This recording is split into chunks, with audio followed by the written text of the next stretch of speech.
A king's final moments were governed by a privilege no commoner could claim.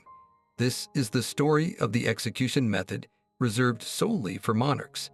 By the end, you will understand the ultimate price of a crown and the sacred rules that separated a royal death from a common one. We will uncover why some rulers were considered too divine for a public hanging and explore the grim ceremony that turned a death sentence into a final act of power. What does it truly mean to be killed like a king? For the vast majority of people, a death sentence was a public spectacle of terror. Crowds would gather in town squares to witness the grim theater of the gallows, where a noose awaited its victim. The goal was not just to end a life, but to send a chilling message to every person watching. This was justice as a performance, and its purpose was to dehumanize the condemned completely. A public hanging could be a slow, agonizing process, leaving the individual to struggle at the end of a rope. For those deemed more significant, like nobles who had fallen from grace, the axe and the block offered a swifter, yet equally brutal end. But even this was a messy affair. The executioner's aim was not always true, and a single clean strike was a rarity. Multiple blows were often needed to sever the head. A gruesome display of butchery played out before a horrified yet captivated audience. These methods were deliberately designed to be degrading, to strip away every last shred of a person's dignity and reduce them to a mere lesson for the living. It was a final, humiliating act of power by the state. Against this backdrop of calculated cruelty, the treatment reserved for a king stands in the most profound and shocking contrast. Yet for a king, or even a high-ranking noble, the state offered a different kind of exit. The privilege was beheading by sword, a method steeped in the codes of chivalry and honor. The sword itself was the key distinction. This was not the brutish tool of an axe, a weapon associated with common butchers and lumberjacks. The sword was the weapon of a knight, a symbol of authority and martial virtue carried by the aristocracy. To die by the sword was to acknowledge the condemned person's high station, a final nod to the life they had led. This was not merely about symbolism, however. The sword demanded immense skill from the executioner. An axe, with its heavy, cleaving head, relied on crushing force and gravity. A clean cut with a sword was an act of precision. The executioner had to be a master of his grim craft, using a perfectly sharpened blade and a sweeping, fluid motion to sever the head in a single, swift strike. This technique was not just about efficiency, it was about dignity. A quick, clean death was seen as preserving a semblance of the individual's status, sparing them the prolonged agony and messy butchery of the axe or the noose. It was a concession, a strange and solemn courtesy extended even in the act of taking a life. The message was clear: you may have betrayed the crown, but we will not treat you like a common criminal. Your blood, in the end, is still considered noble, but that noble concession only went so far. The ultimate test of this royal privilege arrived on a bitterly cold morning in London.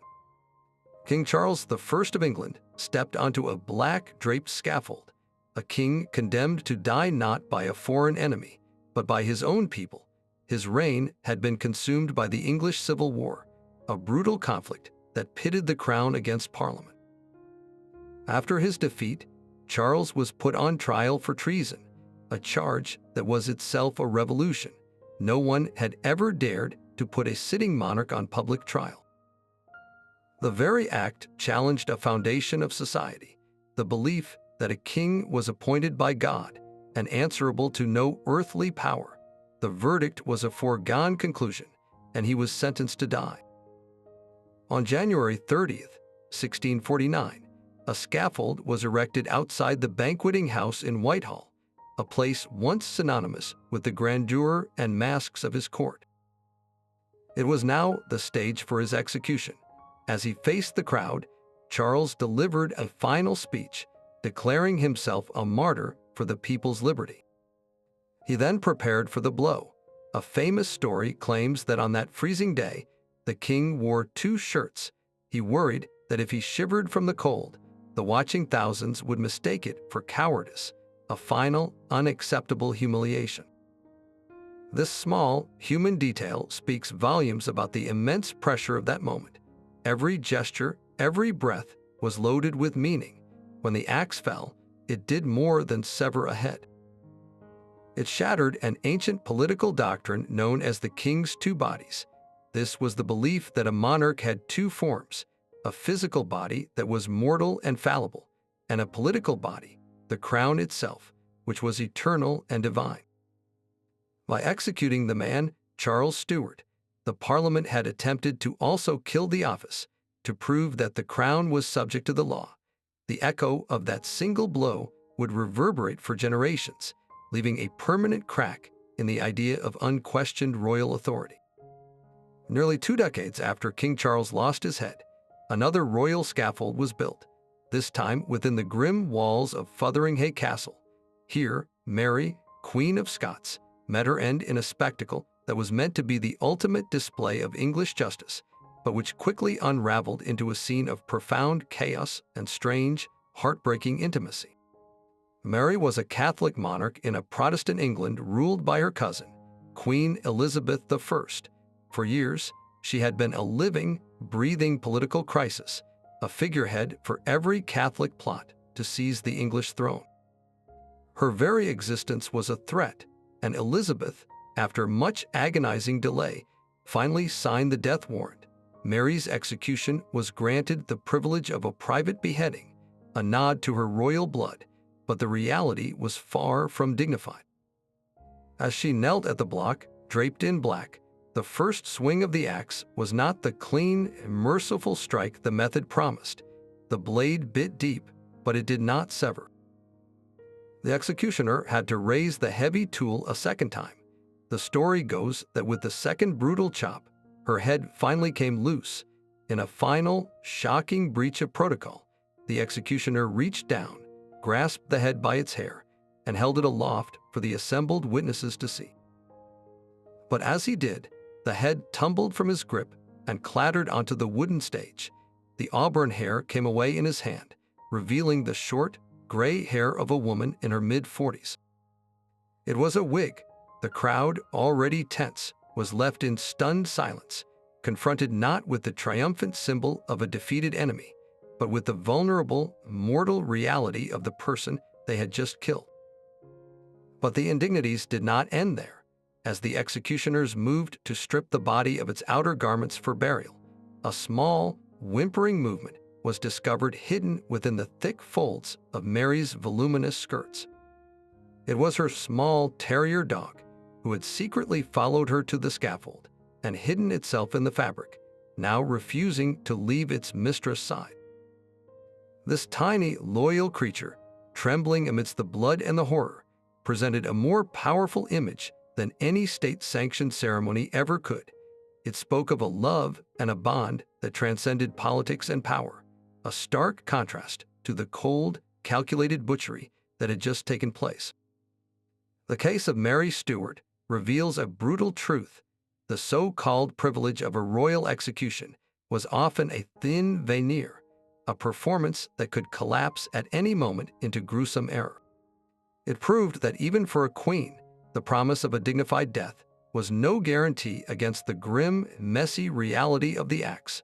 From the chaotic, blood-soaked scaffold of Mary Stuart to the cold, deliberate stage for Charles I, we have seen how the promise of a dignified death was often a fragile illusion.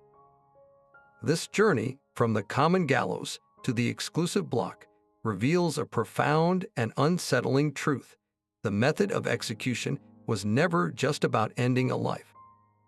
It was a final, brutal piece of political theater, a powerful statement about the very nature of power and divinity. The sword, in its ideal form, was more than a tool. It was a potent symbol, designed to separate the royal from the rabble, even as both met the same mortal fate. So what does this macabre privilege ultimately tell us about how societies viewed their rulers? It speaks to a deep-seated need to maintain order, even in destruction. A king's body might be mortal, but the idea of the crown had to remain untouchable, set apart from the common spectacle of death. By granting a swift, clean end, the state was not showing mercy to the individual. It was performing an act of reverence for the office they once held, preserving the mystique of monarchy even while destroying the monarch.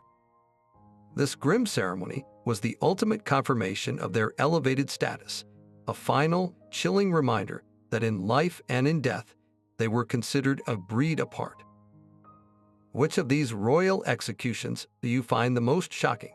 Share your thoughts in the comments below, and subscribe for more journeys into history's darkest mysteries.